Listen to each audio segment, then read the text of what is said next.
કૃષ્ણ મિત્રો, કેમ છો બધા? સ્વાગત છે તમારું મારા કિચનમાં. આજે આપણે બટેકાની પૂરી બનાવવાના છીએ, તો ચાલો આપણે બટેકા પૂરી બનાવવાનું સ્ટાર્ટ કરીએ. જય શ્રી કૃષ્ણ મિત્રો, સ્વાગત છે તમારું મારા કિચનમાં. આજે આપણે બટેકાની પૂરી બનાવવાના છીએ. તો બટેકાની પૂરી બનાવવા માટે આપણે શું શું જોઈશે? તો આપણે બટેકાને મેં મીડિયમ મોટી સાઈઝના 3 બટેકા લીધા હતા. એને છોલી અને ધોઈને અને સરસ મજાની આવી પતલી પતલી જો આવી પતલી સ્લાઈસ કરી લેવાની છે.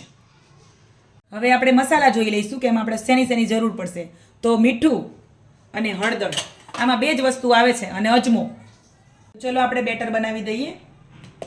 1 કપ ચણાનો લોટ લીધો છે અહીંયા.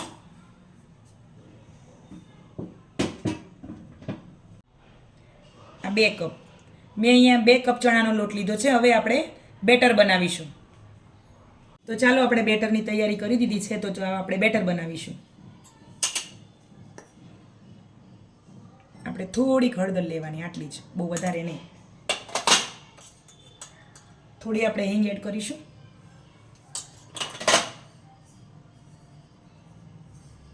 આપણે અજમો પણ એડ કરીશું, અને આવી રીતે એડ કરવાનો, આવી રીતે ક્રસ્ટ કરીને, એટલે એની સુગંધ બહુ સરસ આવશે. અમુક લોકોને ચણાનો લોટ પચવામાં ભારે પડતો હોય છે, એટલે આપણે અજમો એડ કરીએ ને તો ભારે નથી પડતો અને સરસ ડાયજેસ્ટ થઈ જાય છે, અને વાયુ પણ નથી થતું. એટલા માટે આપણે અજમો એટલા માટે એડ કરીએ છીએ, ટેસ્ટ માટે નથી કરતા. આપણે થોડું પાણી એડ કરીશું. થોડું પાણી એડ કરવાનું છે, કેમ કે ચણાનો લોટ છે ને, એટલે ધ્યાન રાખવાનું. થોડું પાણી એડ કરીને અને બેટર બનાવવાનું. બેટર પતલું ન થઈ જાય એનું ધ્યાન રાખવાનું.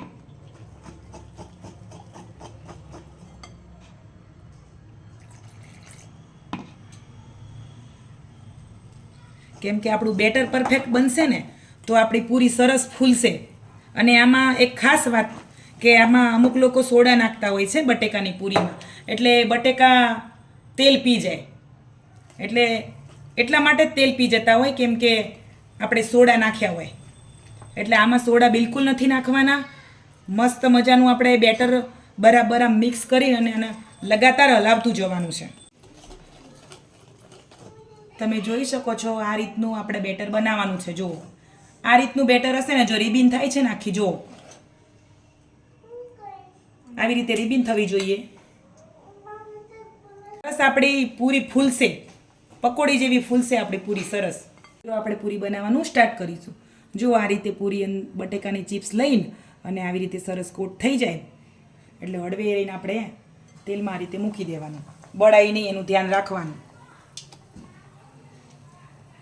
જો હું તમને બીજી પૂરી બતાવું. જો આવી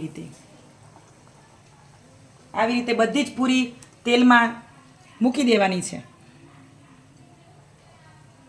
જુઓ આપણી પૂરી થઈ ગઈ છે. જો છે ને ફૂલીને દડા જેવી.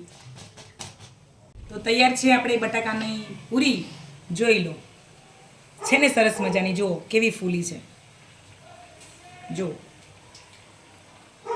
તો આવા જ નવા વિડીયો જોવા માટે મારી ચેનલને લાઈક, શેર અને સબસ્ક્રાઈબ કરજો. બાય બાય મિત્રો.